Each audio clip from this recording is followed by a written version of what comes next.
Hello అండి, అందరికీ నమస్తే, గుడ్ మార్నింగ్. నేను మీ శ్రీనివాస్ని. న్యూస్ అనాలిసిస్ వీడియోకి స్వాగతం. దయచేసి ప్రతి ఒక్కరూ చివరి వరకు చూడండి అండ్ అందరికీ షేర్ చేయండి. ఎల్వి సుబ్రహ్మణ్యం గారు మీ అందరికీ గుర్తుండే ఉంటారు. గతంలో మన సిఎస్గా పనిచేశారు అండ్ టీటీడీ ఈఓగా కూడా పనిచేశారు. విశ్రాంత ఐఏఎస్ అధికారి. ఆయన తిరుమల నెయ్యి కల్తీ నెయ్యి వ్యవహారంలో ఈనాడుకి ఆంధ్రజ్యోతికి సెపరేట్ ఇంటర్వ్యూలు ఇచ్చారు.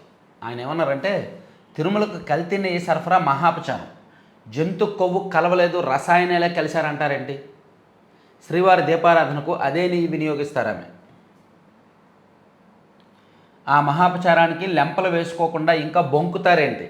ఏ రసాయనాలు కలిస్తే నెయ్యిలా ఉంటుందా వెతికి మరీ చేయించిన పక్కా నేరమిది.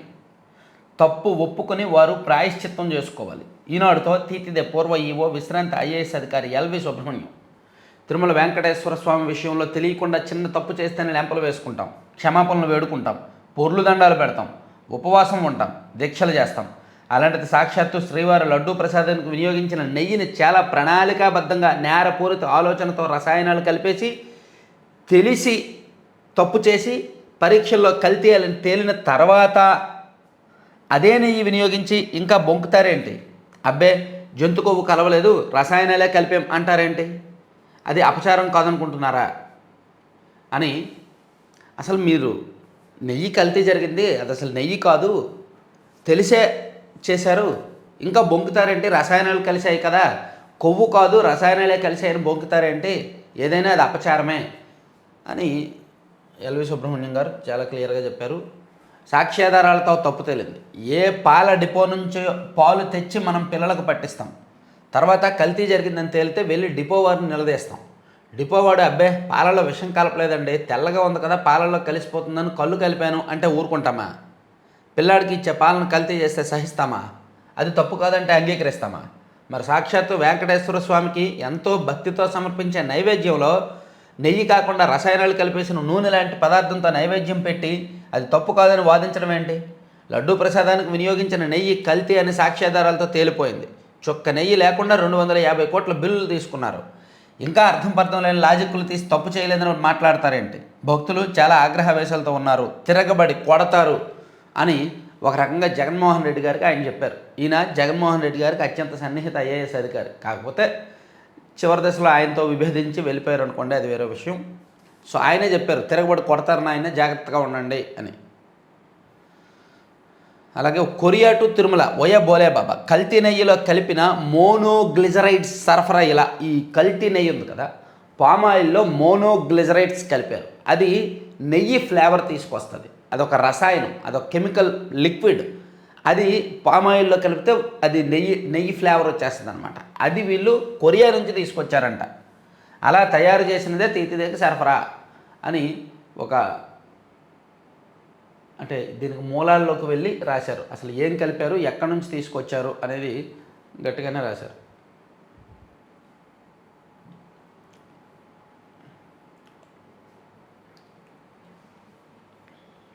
అలాగే అండర్-19 క్రికెట్ వన్డే ప్రపంచ కప్ని ఇండియా గెలిచింది. నిన్న ఇంగ్లాండ్ మీద జరిగిన ఫైనల్ పోటీలో భారీ పరుగుల తేడాతో గెలిచారు. ఎక్కడ 411 రన్స్ చేశారు ఇండియా ఫస్ట్ బ్యాటింగ్ చేసి. ఇంగ్లాండ్ వాళ్ళు 311కే ఆల్అవుట్ అయ్యారు. వైభవ్ సూర్యవంశీ 175, 80 బాళ్ళు, 15 సిక్స్లు, 15 ఫోర్లు. అలాగే ఇవాళ నుంచి 2020 ప్రపంచ కప్ జరగబోతోంది. ఆల్రెడీ అందులో ప్రపంచ కప్ మనోళ్ళే గెలిచారు అండ్ మహిళల ప్రపంచ కప్ మనోళ్ళే గెలిచారు.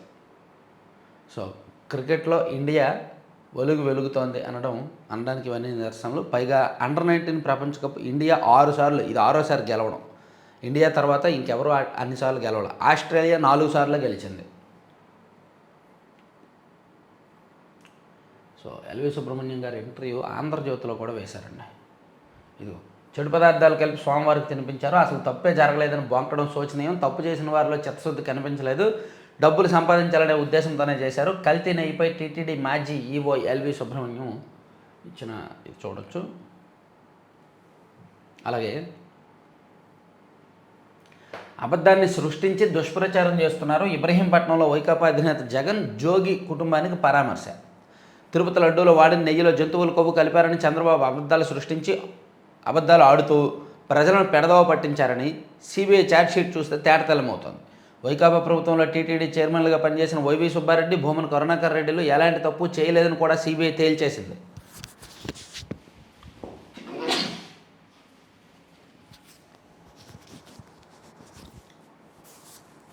అందుకే వారి పేర్లను ఛార్జ్షీట్లో పెట్టకుండా క్లీన్ చిట్ ఇచ్చింది. చంద్రబాబు, పవన్ కళ్యాణ్, లోకేష్లను ఒకటే ప్రశ్నిస్తున్నాను. జంతువుల కొవ్వు కలిసిందని ఏ ల్యాబ్ రిపోర్టులు చెప్పాయో బయట పెట్టండి. సిబిఐ ఛార్జ్షీట్లో కేంద్ర ప్రభుత్వ సంస్థలను national dairy development board, national dairy research institute lab రిపోర్టులను జోడించారు. ఎలాంటి జంతువుల కొవ్వు కలవలేదని చెప్పారు. ఇది జగన్మోహన్ రెడ్డి గారు నిన్న జోగి రమేష్ గారిని పరామర్శించడానికి వెళ్తూ అక్కడ మాట్లాడిన అంశాలన్నమాట. అయితే ఆయన పరామర్శ అత్యంత వివాదాస్పదమైంది. ఆ పరామర్శ యాత్ర బల ప్రదర్శనలాగా చేశారు, బరితెగించి చేశారు. పోలీసులను కవ్విస్తూ రెచ్చగొట్టేలా తిడుతూ జగన్ పరామర్శ యాత్రలో వైకాపా కార్యకర్తల బరితెగింపు, జాతీయ రహదారిపై అడ్డంగా వాహనాల పార్కింగు, సాధారణ ప్రయాణికులకు గంటల తరబడి నరకం. మమ్మల్ని అడ్డుకుంటారా, మేము అధికారంలోకి వస్తే మీ అంతు చూస్తాం, ఎవరిని వదిలిపెట్టేది లేదు అని పోలీసులను బెదిరిస్తూ కవ్విస్తూ రెచ్చగొడుతూ వైకాపా అల్లరిమోకలు చెలరేగిపోయాయి. జగన్ పరామర్శ యాత్ర నేపథ్యంలో శుక్రవారం ఉదయం నుంచే ఇబ్రహీంపట్నం చౌరస్తా వద్ద నుంచి విజయవాడ నుంచి హైదరాబాద్ వెళ్లే జాతీయ రహదారిపై అడ్డంగా వాహనాలను ఆపేసి ఒకవైపు రాకపోకలను స్తంభింపజేశారు. అధికారం పోయి 2 ఏళ్ళు కూడా అవ్వకుండా ఎంత బరితెగింపో చూడండి, ఎంత దారుణంగా వ్యవహరిస్తున్నారో చూడండి. జగన్ బల ప్రదర్శనకు మరో 2 బలి. గుండెపోటుతో ఒకరు, ప్రమాదానికి గురై మరొకరు మృతి. సాగదీత యాత్రలతో పోతున్న ప్రయాణాలు. తాడేపల్లి నుంచి ఇబ్రహీంపట్నానికి గంట, కానీ 7 గంటలు సాగిన జగన్ పర్యటన. గుంటూరు ఎత్తుగడే మళ్ళీ అమలు. దారి క్లియర్గా ఉన్నప్పటికీ 5 కిలోమీటర్ల స్పీడ్. స్టంట్లు చేస్తున్న యువకులను ఆపని జగన్ అండ్ కో. పైగా రెచ్చగొట్టేలా తీరు. గతంలో పల్నాడు పర్యటనలో జగన్ కారు కింద పడి నలిగిన వైసీపీ దళిత కార్యకర్త. ఆ తర్వాత మారని పరామర్శల తీరు. సో నిన్న రాంబాబు అనే వ్యక్తి వైసీపీ కార్యకర్త గుండెపోటుతో మరణించారు. భార్గవ్ అనే ఒక యువకుడు వైసీపీ కార్యకర్త బైక్ స్టంట్లు చేస్తూ ప్రమాదానికి గురై మరణించాడు. అసలు బైక్ స్టంట్ చేయడం ఏంటి? కల్తీ మాటలు ఎవరివి జగన్? చంద్రబాబు ఆంధ్రజ్యోతులదే పాపం అంటూ ఇబ్రహీంపట్నంలో జగన్ దుష్ప్రచారం. ఏ నివేదిక కొవ్వు నిర్ధారించలేదట. పంది కొవ్వుపై ఎన్డీడీబీ స్పష్టీకరణ. ఆ నివేదికే ఆంధ్రజ్యోతి వెలుగులోకి తెచ్చింది. వాస్తవాలకు జగన్ మార్క్ మసి. మా హయాంలో గొప్పగా లడ్డు, భక్తులు కళ్ళకు కద్దుకొని తినేవారు, ప్రసాదం ప్రతిష్టను బాబే దిగజార్చారని జగన్మోహన్ రెడ్డి గారు మాట్లాడిన అంశాలను కూడా ఇక్కడ రాశారు. సో జగన్మోహన్ రెడ్డి గారి పర్యటన అంటే మరి సాక్షిలో 3-4 పేజీలు రాస్తారు కదా. ఇదిగోండి, ఓహో, భారీ జనసందోహంలో ఓ భాగం. పవిత్ర లడ్డూపై దుష్ప్రచారం ఆపి క్షమాపణ చెప్పాలని జగన్మోహన్ రెడ్డి గారు డిమాండ్ చేశారు. చంద్రబాబు సర్కారు కుట్రలపై వైఎస్ జగన్ నిప్పులు. శ్రీ వెంకటేశ్వర స్వామి ముందు లెంపలు వేసుకొని చంద్రబాబు ప్రజలకు క్షమాపణలు చెప్పాలి. తిరుమల లడ్డూలో నెయ్యి, జంతు కొవ్వు కలవలేదని ప్రతిష్టాత్మక ఎన్డీఆర్ఐ, ఎన్డీడీబీ ల్యాబ్లు నిర్ధారించాయి. చూసారా, ఎల్వి సుబ్రహ్మణ్యం గారు ఏం చెప్తున్నారు? చాలా క్లియర్గా చెప్పారు. సామాన్య పౌరులు కూడా ఏమంటారు? సరే, కొవ్వు కలవలేదు, కల్తీ నెయ్యే కాదా? 250 కోట్లు తిన్నారా లేదా? సో మరి కల్తీ జరిగిందని సిబిఐ చెప్పిందిగా, సిట్ చెప్పిందిగా. మరి వీళ్ళు దానికి లెంపలేసుకోవాలిగా, వీళ్ళు దానికి క్షమాపణలు చెప్పాలిగా. చంద్రబాబు చెప్పినవన్నీ అబద్ధాలని, జంతుకోవు కలవలేదని సిబిఐ ఛార్జ్షీట్లో తేల్చింది. మరి అదే సిబిఐ ఛార్జ్షీటు నెయ్యి కల్తీ జరిగిందని, అది అసలు నెయ్యే కాదని, రసాయనాలు కలిపారని, 235 కోట్లు తినేశారని చెప్పిందిగా. మరి దాన్ని ఏమంటారు? దాన్ని ఒప్పుకుంటారా? ఆ ఛార్జ్షీట్లో మరో ముఖ్యమైన అంశం, చంద్రబాబు సీఎం అయ్యాక నాణ్యత లేదని టీటీడీ 4 నెయ్యి ట్యాంకర్లను రిజెక్ట్ చేసింది. ఆ రిజెక్ట్ చేసిన ట్యాంకర్లు మళ్ళీ చంద్రబాబు ముఖ్యమంత్రిగా ఉన్నప్పుడే దొడ్డిదారులు మరో పేరుతో తిరిగి వస్తే టీటీడీ ఆమోదించింది. అవే ట్యాంకర్ల నెయ్యి లడ్డు తయారీకి వాడారని స్వయంగా సిబిఐ వెల్లడించింది. చంద్రబాబు ప్రభుత్వం చేసిన తప్పులు, వాళ్ళు చేసిన అన్యాయంపై ఛార్జ్షీట్లో రాసింది. తనకు అనుకూలమైన నివేదిక కోసమే బాబు సిబిఐ రిపోర్టును కాదని కొత్తగా కమిషన్, న్యాయం కోసం ఎన్హెచ్ఆర్సీ, సుప్రీంకోర్టు తలుపు కూడా తడతాం. ఇప్పుడు తప్పులు చేస్తున్న వారు ఎవరిని వదిలిపెట్టము, బోనులో నిలబెడతాం, వచ్చేది మా ప్రభుత్వమే అని జగన్మోహన్ రెడ్డి గారు నిన్న ఇబ్రహీంపట్నంలో మాట్లాడిన అంశాలు. అలాగే రూట్ మారిన జన సునామీ, చంద్రబాబు సర్కారు కుట్రలను భగ్నం చేస్తూ భారీగా తరలివచ్చిన జనం, అభిమాన నేత వైఎస్ జగన్ ఘన స్వాగతం పలికిన ఎన్టీఆర్ జిల్లా ప్రజానీకం, పర్యటనకు అడుగడుగున ఆంక్షలు విధించిన పోలీసులు, నేతలకు నోటీసులు. మరి ఆంక్షలు విధించాలి, జనాలు చచ్చిపోతుంటే ఆంక్షలు విధించకపోతే ఎలా? ఇదిగోండి, ఈ పర్యటన అసలు మామూలుగా కవరేజ్ కాదు. ఇదిగో అక్కడ ఒక భాగం, ఇక్కడ ఓ భాగం వేశారు. ఈ పేజీ మొత్తం ఓ భాగం అంట. ఈ పాపాలు ఎవరో బాబు అని గట్టిగా రాశారు. ఇది రెండో పేజీ. ఇక నెక్స్ట్ పేజీ కూడా అంతేనా? కాదు, ఈ పేజీలో వేసి ఉంటారు. ఈ పేజీ ఇదిగో ఓ భాగం, మరో భాగం ఇక్కడ. రోడ్డు మారిన తగ్గని జనసునామీ. సొంత పేపర్ ఉంటే ఎక్కడికి వెళ్ళినా ఫోటోలు నింపేయచ్చు, వార్తలన్నీ నింపేయచ్చు. ఒక్క గంట ప్రెస్ మీట్ పెడితే 3 పేజీలు రాయొచ్చు. సరే, ఈ జగన్మోహన్ రెడ్డి గారి పర్యటన అది కూడా తీస్తే, సమగ్ర కుటుంబ సర్వే ఆధారంగా బీసీ కోట, స్థానిక సంస్థల్లో 34% రిజర్వేషన్ల ఖరారుకు ఇదే ప్రాతిపదిక. ఈ మేరకు ప్రభుత్వానికి నివేదించాలని బీసీ సంక్షేమ శాఖ నిర్ణయం. ముఖ్యమంత్రి చంద్రబాబు ఆమోదం తర్వాత ముందుకు. రాష్ట్రంలో వెనుకబడిన తరగతుల జనాభా లెక్క తేల్చేందుకు సమగ్ర కుటుంబ సర్వేను ప్రాతిపదికగా తీసుకోవాలని బీసీ సంక్షేమ శాఖ అధికారులు ప్రాథమికంగా నిర్ణయించారు. ప్రస్తుతం రాష్ట్ర వ్యాప్తంగా గత నెల రోజులుగా స్వర్ణ గ్రామ, స్వర్ణ వార్డు కార్యాలయాల సిబ్బంది ఇంటింటికి వెళ్ళి ఈ సర్వే చేపడుతున్నారు. ఇందులో ప్రజల ఆధార్ నెంబర్ మొదలు విద్య, ఉపాధి, వ్యవసాయం, ఆర్థిక వనరులు, ఇళ్లలోని సామాజిక వర్గాల వివరాలు సహా 38 అంశాలు సేకరిస్తున్నారు. ఇది కలెక్టర్ల నేతృత్వంలో జరుగుతున్నందున బీసీ జనాభా ఖరారుకు అధీకృతంగా ఉంటుందని భావిస్తున్నారు. దీంతోపాటు రెవెన్యూ శాఖ వద్ద ఉన్న కుల ధృవీకరణ పత్రాల ఆధారంగా బీసీల జనాభా ఎంత ఉందనే వివరాలను సేకరించారు. సో ఈ డేటా ఆధారంగా 34% రిజర్వేషన్లకు ఖరారు చేయడానికి ప్రాతిపదిక అని భావిస్తుంది ప్రభుత్వం. అలాగే రాజమండ్రి ఆ చుట్టుపక్కల పెద్ద పులి తిరిగింది కదా, సీసీ కెమెరాలో ఎప్పటికప్పుడు గత 10 రోజుల నుంచి హల్చల్ చేసింది కదా. సో నిన్న సాయంత్రం ఆ పెద్ద పులి దొరికింది. తూర్పుగోదావరి జిల్లాలో 7 రోజులుగా అధికారులను పరుగులు పెట్టిస్తూ ప్రజల కంటి మీద కునుకు లేకుండా చేసిన పెద్ద పులి ఎట్టకేలకు శుక్రవారం రాత్రి పట్టుబడింది. అటవీశాఖ అధికారులు, పూణే నుంచి వచ్చిన రెస్క్యూ నిపుణుల బృందం సంయుక్త వ్యూహంతో మండపేట దగ్గరలో దానికి మత్తు ఇంజెక్షన్ చేసి, ఆ మత్తుకి అది కుప్పకూలిపోయిన తర్వాత దాన్ని పట్టుకున్నారనమాట. పట్టుకొని జూకి తీసుకువెళ్ళిపోయారు.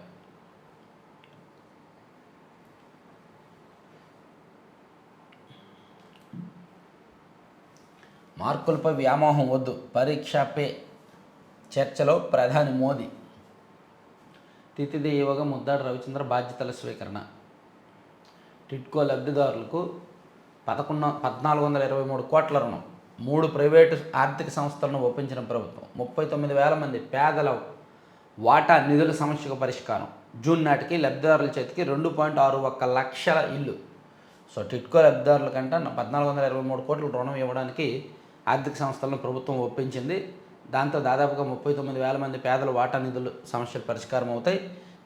ఇళ్ల నిర్మాణం కూడా త్వరగా పూర్తయి దాదాపుగా 2.61 లక్షలు, 2,61,000 ఇళ్లను జూన్ నాటికి పూర్తి చేసి లబ్ధిదారులకు ఇస్తుందంట ప్రభుత్వం. 20న అగ్రిగోల్డ్ బాధితుల చైతన్య భేరీ సభలు.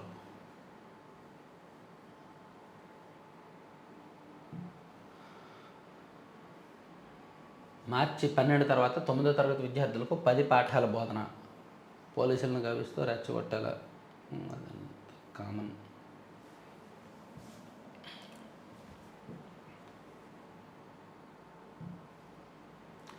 కొరియా టు తిరుమల అని వెజిటబుల్ ఆయిల్ లేదా జంతువు కొవ్వులతో మోనోగ్లిజరైడ్స్ తయారీ ఎన్డీడీవీ సేఫ్ల నివేదికతో సరిపోల్చిన అదే స్పష్టమని. రసాయనాన్ని ఎలా తీసుకొచ్చారు, ఎక్కడి నుంచి తీసుకొచ్చారు అనేది రాసుకొచ్చారు. ఇక నెయ్యిలో పామాయిల్ కలిసినట్టు వైవి సుబ్బారెడ్డి అంగీకరించారు. క్షమాపణలు చెప్పాల్సింది పోయి ఎదురుదాడి సిగ్గుచేటు. వైకాపా నేతలపై మంత్రి అనిత ధ్వజం. వైకాపా ప్రభుత్వంలో శ్రీవారి లడ్డూ ప్రసాదం తయారీకి వినియోగించిన కల్తీ నెయ్యి జరిగినట్టు 4 నివేదికలు స్పష్టం చేశాయని హోంమంత్రి వంగలపూడి అనిత తెలిపారు. కేంద్ర ప్రభుత్వ ల్యాబ్ ఎన్డీడీబీ నివేదిక ప్రకారం నెయ్యిలో జంతువులకు ఉన్నట్టు తేలిందని స్పష్టం చేశారు. మొన్నటి వరకు అసలు నెయ్యి కల్తీనే జరగలేదని బుకాయించిన తిత్తిదే బోర్డు మాజీ చైర్మన్ వైవి సుబ్బారెడ్డి తాజాగా పామాయిల్ కలిసిందని అంగీకరించారని గుర్తు చేశారు. ఇంత ఘోరం జరిగిన వైకాపా నేతలు ఎక్కడా క్షమాపణలు చెప్పకపోగా ఎదురుదాడి చేయడం సిగ్గుచేటని దుయ్యబట్టారు. కల్తీ నెయ్యి వ్యవహారంలో కర్త కర్మ క్రియ జగన్ రెడ్డి. మంత్రి కొల్లు రవీంద్ర ఆరోపణ. మందలించాల్సింది పోయి ఓదార్పుల. జగన్ వైఖరిపై ఎంపీ కలిశెట్టి మండిపాటు. దేవుణ్ణి అడ్డం పెట్టుకొని 250 కోట్లు దోచేశారు. కల్తీ నెయ్యికి బ్రాండ్ అంబాసిడర్లు వైకాపా వాళ్ళే. టీమ్ 11 తప్పుడు ప్రచారాన్ని తిప్పికొట్టండి. తెదేపా కార్యకర్తలకు లోకేశ్వరు. రాష్ట్రంలో టీమ్ 11 ఉంది. కల్తీ మద్యానికి, కల్తీ నెయ్యికి, బాబా హెచ్చుకు వాళ్ళు బ్రాండ్ అంబాసిడర్లు. దేవుణ్ణి అడ్డం పెట్టుకొని 250 కోట్లు దోచేశారు. ఇప్పుడు క్లీన్ చీట్ వచ్చిందంటూ ఆ టీం కెప్టెన్ తప్పుడు ప్రచారం చేస్తున్నారు. ఈ మహానుభావుడు ఏం చదివారో నాకు అర్థం కాలేదు. చాట్ షీట్ ఇంగ్లీష్లో ఉంది, అసలు ఆయనకి ఇంగ్లీష్ వచ్చా అని విద్యా ఐటీ శాఖల మంత్రి నారా లోకేష్ ఎద్దేవా చేశారు.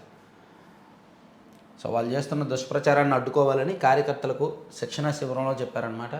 తర్వాత కల్తీ బయటపడుతుందనే కఠినతరం చేశారా. 2024 ఎన్నికల నోటిఫికేషన్కి 5 నెలల ముందు నెయ్యి కొనుగోలు నిబంధనల మార్పు. గతంలో పాలశాఖను అవసరం లేదని, తర్వాత 4 లక్షల లీటర్లు ఉండాలని తీర్మానం. 15 నుంచి 20% నమూనాలు బయటకు పంపాలన్న ప్రయోగశాల అధికారులు.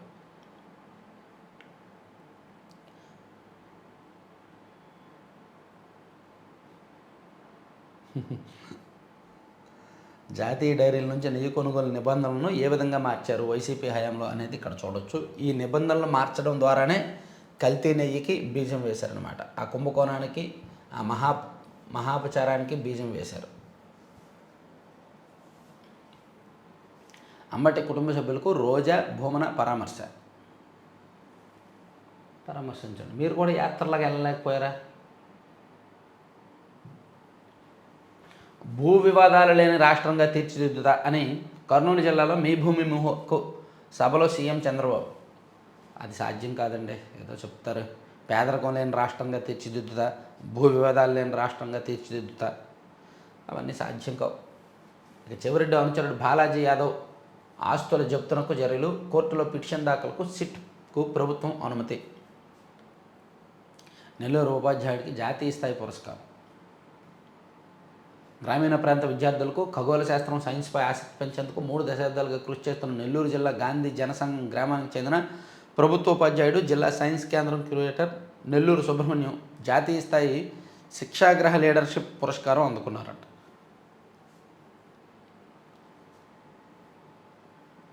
అయ్య బాబోయ్, ఆ 6 జిల్లాలు ప్రమాదాల్లో ఏపీ ఉమ్మడి జిల్లాల ర్యాంకులు. జాతీయ స్థాయిలో అనంతపురంకి 81వ ర్యాంకు, కడపకి 87వ ర్యాంకు, నెల్లూరు 75వ ర్యాంకు, ప్రకాశం 65వ ర్యాంకు, గుంటూరు 71వ ర్యాంకు, చిత్తూరు 90వ ర్యాంకు. జాతీయ స్థాయిలో ఈ ర్యాంకులు ఉన్నాయన్నమాట. అంటే రోడ్డు ప్రమాదాలు ఎక్కువగా జరిగే అవకాశం ఉన్న జిల్లాల్లో ఇవి ఆ ప్లేసుల్లో ఉన్నాయి. ప్రకాశం జిల్లా, నెల్లూరు జిల్లా ఉన్నాయి. గనుల శాఖ సర్వేయర్ ఆస్తులు 6 కోట్లు.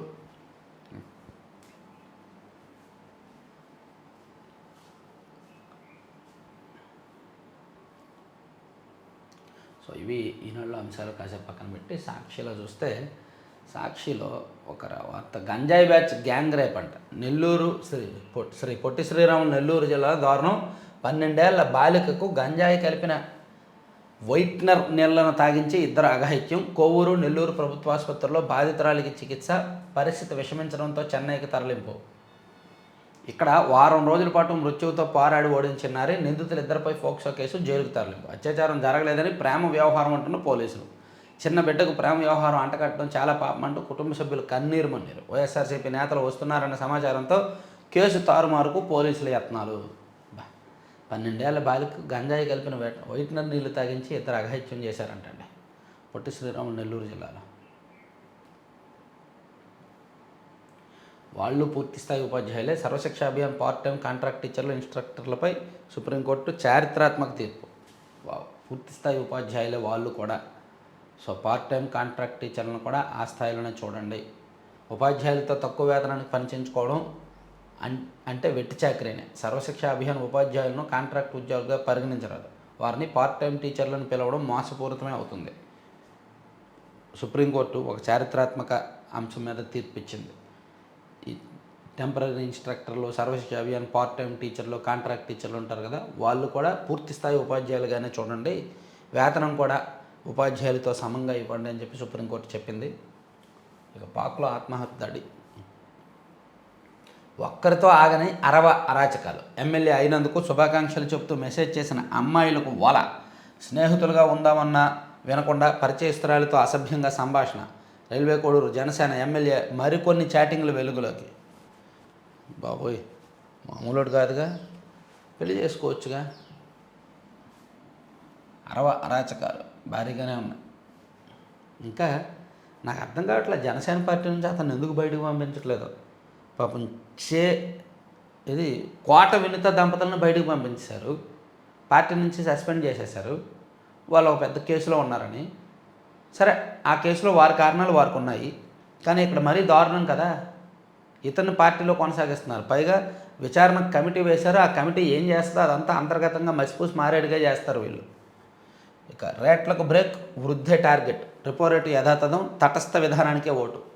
ఎంఎస్ఎంఈలకు 20 లక్షల రుణ సాయం, బ్యాంక్ కస్టమర్ మోసపోతే 25,000 పరిహారం, రియల్ ఎస్టేట్ ఇన్వెస్ట్మెంట్ ట్రస్టులకు ఇకపై బ్యాంక్ రుణాలు, రిజర్వ్ బ్యాంక్ ఆఫ్ ఇండియా నిర్ణయాలు.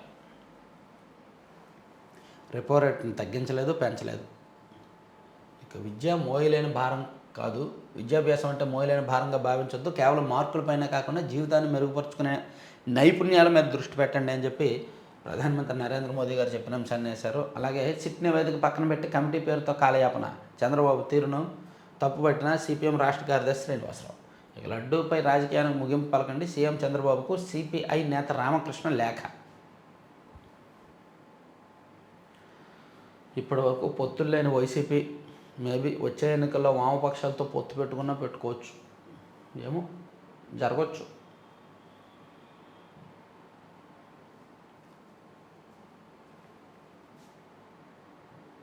సింగిల్ సింహం ఇక మీద సింగిల్గా ఉండలేకపోవచ్చు. జోగి రమేష్కు హైకోర్టులో ఊరట. ఆయన వ్యాఖ్యలు వాక్ స్వాతంత్రం, భావ వ్యక్తీకరణలో భాగం. ఆయనపై ఆరోపించిన నేరాలు 7 ఏళ్ల కన్నా తక్కువ శిక్ష పడేవే, కస్టడీలోకి తీసుకోవాల్సిన అవసరం లేదు, కఠిన చర్యలు ఏవి తీసుకోవద్దు అని హైకోర్టు మధ్యంతర ఉత్తర్వులు ఇచ్చింది. భావ వ్యక్తీకరణే, కాకపోతే ఆ వాడిన భాష బాగోలేదు, ఆ భాషకే బుద్ధి చెప్పాలి. ఇక ఫుడ్ కమిషన్ చైర్మన్ భద్రతను పునరుద్ధరించండి, రాష్ట్ర ప్రభుత్వానికి హైకోర్టు ఆదేశం. చింతా విజయ్ ప్రతాప్ రెడ్డి ఉన్నాడు కదా ఫుడ్ కమిషన్ చైర్మన్, ఆయనకు భద్రతను పునరుద్ధరించాలని హైకోర్టు చెప్పింది. ఇక అంబటిపై కేసులో చట్ట ప్రకారం నడుచుకోండి, మంగళగిరి గ్రామీణ పోలీసులకు హైకోర్టు ఆదేశం. వైఎస్ఆర్సీపీ నేతలపై అక్రమ కేసులు అంట.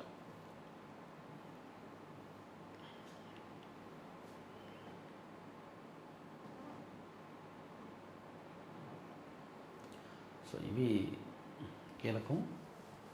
ఇక ఆంధ్రజ్యోతిలో చూసుకుంటే, ట్యాంపర్ చేస్తే జైలుకే, పాస్బుక్లు ట్యాంపర్ చేస్తే నాన్ బెయిలబుల్ సెక్షన్లు పెట్టి జైలుకు పంపిస్తాం అని చెప్పి సీఎం గారు నిన్న సీరియస్గా చెప్పారు. ఎక్కడ ఏ పొరపాట్లు జరగకుండా భూ రికార్డులు తయారు చేయడమే లక్ష్యంగా ముందుకెళ్తున్నాం. 2027 డిసెంబర్ నాటికి ప్రతి ఒక్కరికి పాస్ పుస్తకం జారీ చేసి భూ సమస్యలు లేని రాష్ట్రంగా తీర్చిదిద్దామని సీఎం గారు చెప్పారు.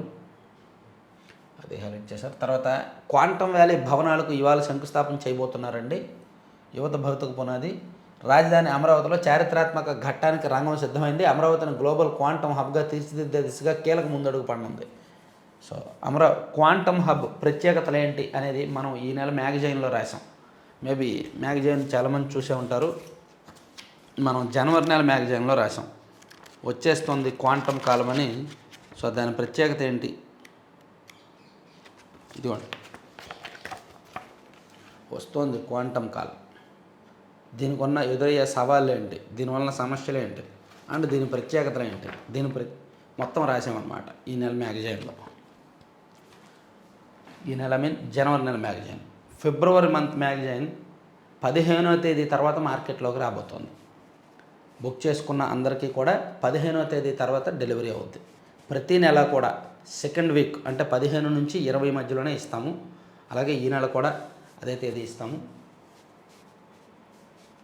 ఈ నెల కూడా ఎన్నో భిన్నమైన కథనాలు ఉన్నాయి. డబుల్ పవర్ కోసం సంపూర్ణ హైడ్రేషను,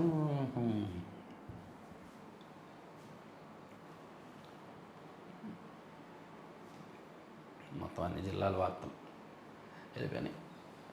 ఒకసారి నేషనల్ అంశాలు చూద్దామా ఈనాడులో రాసినవి. భార్యలు చనిపోయిన పురుషులను ఆదుకోవాలి, మహారాష్ట్ర గ్రామసభ తీర్మానం. మహారాష్ట్రలోని అహిల్యానగర్ జిల్లా కోపర్గావ్ తాలూకా పరిధిలో గల సోనేవాడి పంచాయతీ గ్రామసభలో ఓ వినూత్న తీర్మానాన్ని ఆమోదించింది. ఆర్థికంగా బలహీనంగా ఉండి నిరాశ్రయులైన విధులకు అంటే భార్య చనిపోయిన పురుషులకు కూడా మహిళా వితంతువుల మాదిరిగానే సామాజిక భద్రత కల్పించేలా ప్రభుత్వ పథకాలు మంజూరు చేయాలని కోరుతూ తీర్మానం చేసిందంటే ఈ గ్రామసభ. కబూతర్ అజ భవనం ముందు జనం నిలబడి పైకి చూస్తున్న ఈ చిత్రం రాజస్థాన్లోని నాగౌర్ జిల్లా డేగానా పట్టణానికి చెందినది. స్థానిక బురియన్ మార్కెట్లో నగల దుకాణం నుంచి 1,00,000 విలువ చేసే బంగారం గొలుసును ముక్కును కరుచుకొని భవనం పైకి చేరిన పావురాన్ని జనమంతా ఆసక్తిగా చూశారు. 1,00,000 విలువైన బంగారం నగని ఆ పావురం ముక్కును కరుచుకొని పైకి ఎగిరిపోయిందంట. దానికోసం చాలాసేపు చూస్తే చాలాసేపు ఆ పావురమే ఆ గొలుసును కిందకు జార విడిచి వెళ్ళింది. దాంతో అందరూ ఊపిరి పీల్చుకున్నారు. ఇక లోక్సభ కార్యకలాపాలకు ఆటంకం, విపక్షాల నిరసనలతో సభ సోమవారానికి వాయిదా.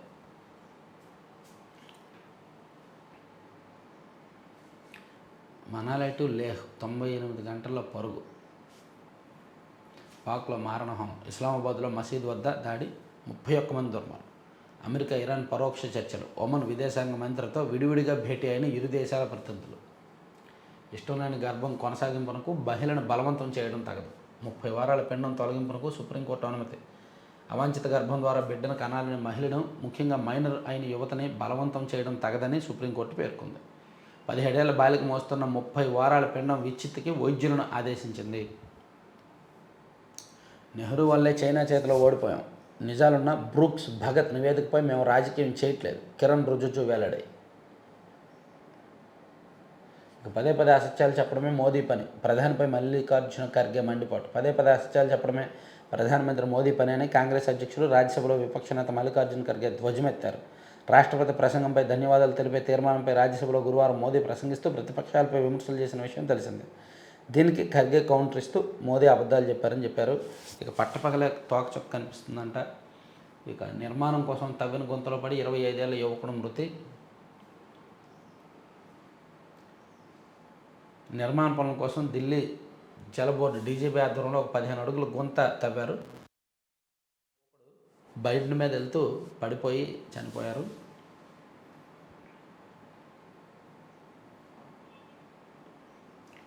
ఇవన్నీ 3 పత్రికల్లో వచ్చిన వార్తాంశాలు. చివరి వరకు చూసిన ప్రతి ఒక్కరికి ధన్యవాదాలు.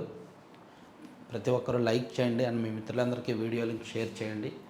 Thank you very much.